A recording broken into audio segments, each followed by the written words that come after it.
सबसे पहले तो ये कहिएगा कि सदर मुमलिकत की तब्दीली की बातें हो रही हैं, कोई बड़ी तब्दीली आने वाली है सर? पीपल्स पार्टी को क्या कहा जा रहा है, पीपल्स पार्टी क्या कह रही है?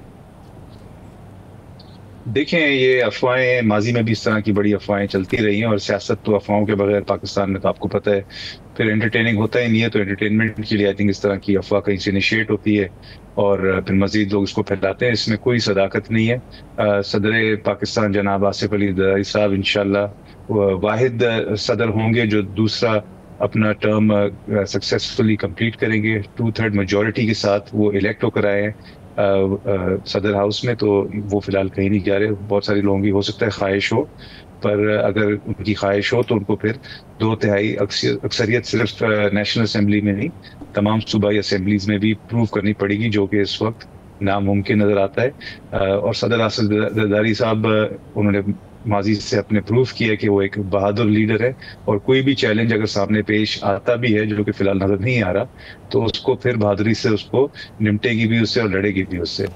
अच्छा नादर साहब, मैं तो जरदारी साहब के हवाले से इसलिए बात नहीं करूँगा कि वो हालात के मुताबिक होगा, और इस मुल्क में अक्सरियत अक़लियत में किस तरह बदलती है वो आपसे ज़्यादा कोई नहीं जानता, या आपके वालिद मोहतरम से ज़्यादा कोई नहीं जानता। जब किसी ने बदलना होगा तो क्या होगा, किस तरह बदला जाएगा, वो वक्त के साथ साथ। और ये तो बता दें, ये सिंध में तकरीबन हर साल एक या दो हादसे हो जाते हैं, और हर हादसे के बाद एक लंबी चौड़ी लिस्ट आ जाती है। इतनी इमारतें जो हैं वो बड़ी ख़तरनाक करार दे दी जाती हैं, और जो इमारत गिरती है उसके मतलब पता चलता है कि वो भी ख़तरनाक थी और इतना अरसा पहले वहाँ पे नोटिस जारी कर दिया गया था। क्या आपकी हुकूमत इतनी बेबस है कि जब आपको पता है कि एक नोटिस जारी कर दिया, खार हालत में उस इमारत को खाली करवाना है, आप खाली नहीं करवा सकते, और जब जाने चली जाती हैं तो उसके बाद बयानात आते हैं?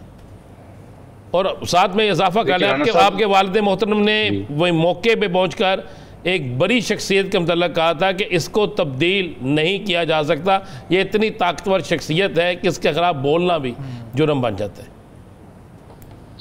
देखिए राणा साहब, बहुत एहतराम के साथ अगर आप ये कहें कि हर साल कोई एक या दो बिल्डिंग हादसे का शिकार होते हैं तो ये नाइंसाफी होगी। ऐसा नहीं है, हुए हैं माजी में भी, मैं बिल्कुल इस चीज से पीछे नहीं हट रहा हूँ, बट ये इतना कोई आम चीज नहीं है। ये जो लियारी में मेरे हलके में जो वाकया हुआ था, इसमें 27 बेगुनाह जाने गई हैं, जो कि नहीं होना चाहिए था, अवॉइडेबल था। 2022 से इस बिल्डिंग को आइडेंटिफाई किया था SBCA ने, और डिक्लेयर किया था कि ये कमजोर है इसकी फाउंडेशन और इसको खाली करानी चाहिए।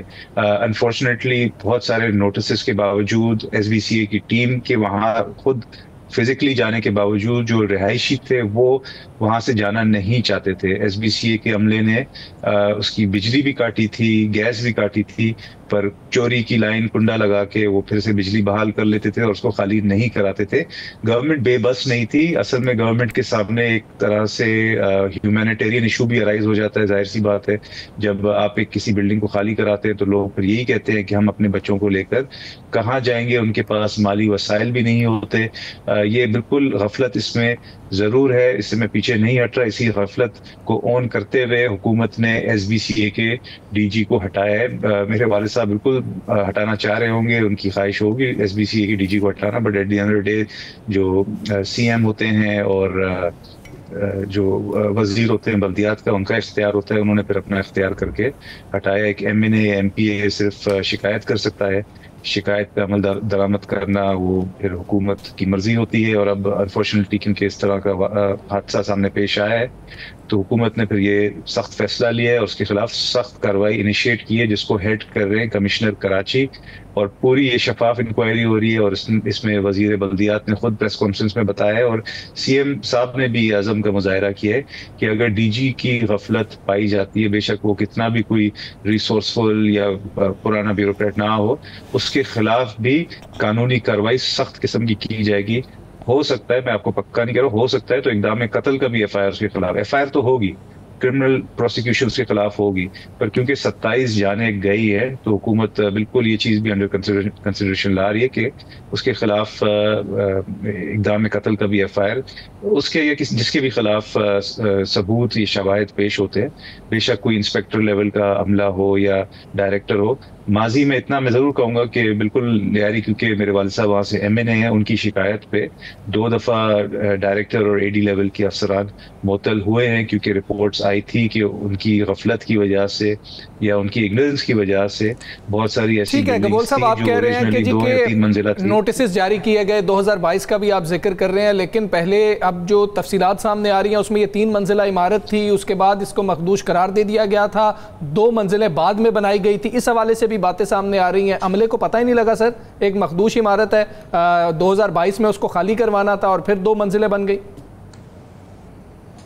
जी देखिए, ये जो एडिशनल बिल्डिंग्स मंजिलें बनी है तो 2022 से कबल ही बनी थी, और इसी वजह से उनको फिर मखदूश करा दिया गया था, क्योंकि उसका जो स्ट्रक्चर था वो 5 मंजिल सपोर्ट नहीं कर सकती थी, और यही वजह थी जिसकी वजह से उसको फिर डिक्लेयर किया गया था अनफिट फॉर रेजिडेंशियल पर्पसेस। मगर मैं ये चीज आपको बिल्कुल वाजे कर दूं कि ऐसी बहुत सारी और बिल्डिंग्स हैं लियारी में जो बनाई गई थी, एडिशनल फ्लोर्स बाद में ऐड किए गए थे, फिर वो तोड़वाई भी गई है। ऐसा नहीं कि कहीं कार्रवाई नहीं हुई, बहुत सारे ऐसे भी मिसाल है कि कार्रवाई हुई है, बिल्डर्स को अरेस्ट किया है, जो रिहायशी हैं जिन्होंने पैसे देके रिश्वत देके काम करवाया है, उनको भी हैवी चालान मिले हैं, उनके फिर जो एडिशनल फ्लोर्स है वो तोड़े गए हैं। तो हुकूमत हर जगह मौजूद हो नहीं सकती। अनफॉर्चुनेटली ये जो बिल्डिंग था ये बहुत बाद में जाके हुकूमत के रडार में आया है, और हुकूमत कोशिश कर रही थी कि इसको खाली कराए।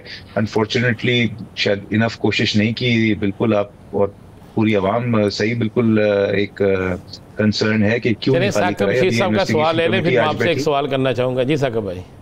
जी नादिर साहब, ये बताइएगा कि जहाँ पे आसिफ अली जरदारी साहब के सदर मुमलिकत से हटाने या उनके इस्तीफ़े या इस किस्म की जो ख़बरें गर्दिश में हैं, वहीं पे एक बात लिंक की जा रही है कि जो केनाल्स का मामला था उसमें पीपल्स पार्टी ने एक बड़ी क्लियर पोजीशन ली, बल्कि जो सदर मुमलिकत हैं उन्होंने ख़िताब किया जब कौमी असम्बली में, तो उन्होंने बड़ा क्लैरिटी के साथ ये बात की।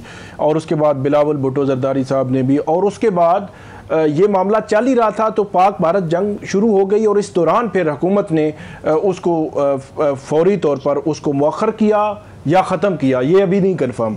तो ये ख़बरें आ रही हैं कि ये भी हो सकता है कि आइंदा आने वाले दिनों में या महीनों में किनाल्स वाला मामला दोबारा उठ सकता है। तो पीपल्स पार्टी की वही पोजीशन होगी या कुछ जो है वो तब्दीली भी हो सकती है, या इन ख़बरों के पीछे जो है वो इस किस्म का लिंक इस्टेब्लिश करने की कोशिश की जा रही है? 200% वही पाकिस्तान पीपल्स पार्टी का प्रिंसिपल स्टांस होगा। बिल्कुल जंग छिड़ने से पहले अगर आपको याद होगा तो बिलावल भुट्टो जरदारी साहब ने सिंध के हर डिस्ट्रिक्ट लेवल पे बड़े बड़े जलसे अवामी मुजाहरे करना शुरू कर दिए थे, और बहुत ज़्यादा प्रेशर बिल्डअप किया था वफाक के ऊपर, जिसकी वजह से वफाक को फिर तमाम सूबों को ऑन बोर्ड लेना पड़ा। और ये चीज़ वफाक ने भी वाजे कर दी और यकीन दहानी कराई है कि किसी भी एक सूबे को अगर कोई भी खदशा हो तो ये प्रोजेक्ट आगे नहीं बढ़ सकता। और जाहिर सी बात है, सिंध हुकूमत कभी भी अपनी रजामंदी नहीं देगी इस प्रोजेक्ट के लिए।